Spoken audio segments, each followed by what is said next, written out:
په تیره 50 کلنه جګړه کې افغانانو خپل هر څه د لاسه ورکړل، خپل اولادونه، خپل کورونه، خپل اقتصاد، خپل آرامتیا، بلاخره خپل راتلونکی د لاسه ورکړ. یوازینی شی چې افغانانو سره پاتې ده هغه عزت، آبرو، حیثیت او ناموس ده چې متاسفانه د پردي واک او بلواک کړیو په واسطه باندې دغه زموږ حیثیت، عزت، غیرت او بلاخره ناموس تارګټ کیږي.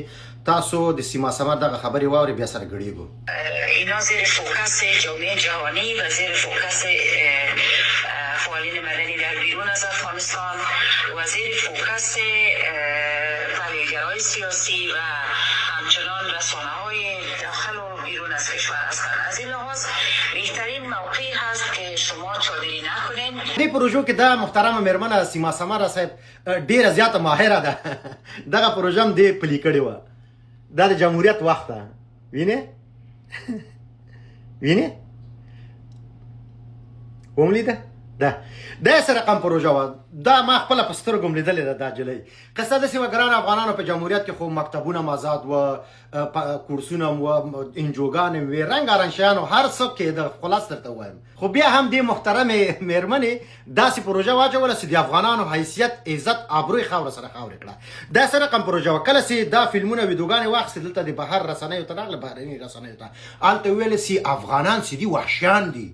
په سړک چې ښځه وګوري چورکوي وسره ورباندې جنسي تیری کوي، بخصوص وي هزاره ذات خو بیخي پرېږدي نه. ځکه وایي دغه هزارهګۍ پیغلې د اوسپنې کالي واغوستل تر څو څوک ورباندې جنسي تیری ونه کړي.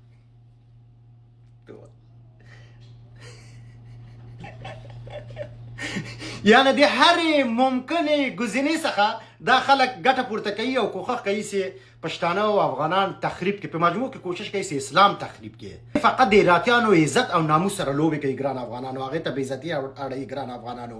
هوښیار سئ، بیداره سئ، زر احساساتي کېږئ مه.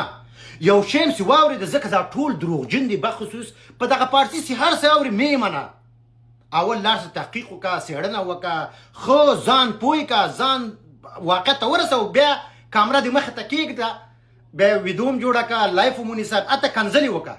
خو زر غولېږه مه یاره نه وه. زه تاسو ولاړ سئ همدا اوس د پنجابیانو هغه تلویزیونونه وګورئ، همدغه د دې خلکو د AI عکسونه یې اخیستي دي او ما ورته باندې ملنډې وایي چې دا حیرا منډۍ غوندې سوی ده، دا بېناموسان دي او دا تجاوزونه کېږي. وروره دا په تاریخ کې ثبتېږي. زه د حکومتونو او بالاخره د نظامونو دومره طرفدار نه یم دومره چې د ولسونو او د ملت طرفدار یم. ځکه حکومتونه ځي ورځي خو ولس او ملت پاتې کېږي. ځکه زه سخت ملت سره ولسونو سره مینه لرم او دا ویډیو چې ما ډکه کړې صرف مې د ولسونو او د ملت په خاطر ډکه کړې ده. زما هراتیان مې پرېږدي چې بې عزته شي، مې پرېږدي چې بې عزته شي، مې پرېږدي چې ناموسي تاوان ورته واوړي. باعزته اوسئ، داسې سره یو موټی اوسئ. مننه.